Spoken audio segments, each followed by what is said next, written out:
விவாதம் பண்ணி பார்க்கலாம், பேச நாங்க ரெடி. சீமா அண்ணன் வந்தாக்கா வெடிக்கவான வெடி. கோட்டில ஓங்கி பறக்கணும் விவசாயி கொடி. மக்கள் நலனுக்காக பேசுவாரு சீமான் அண்ணன். திரைப்பட இயக்குனரு வசனம் எழுதுவாரு. மக்களை காப்பதற்கு கட்சி தொடங்கினாரு. விவசாயி மனக்காக தீண்டாமைய தட்டி கேட்க புலியாக புரட்சி பண்ண வந்தாரு. பலவிதமா பேசுவாரு, முடிஞ்ச வந்து மோதிப்பாரு. பிரபாகரன் வளர்ப்பு என்று சொன்னாரு.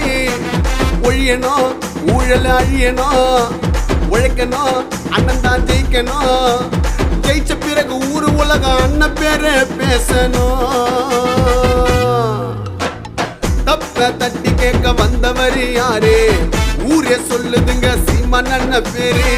அழிக்க முடியாதுங்க யாராலையும் அவரை. வெளி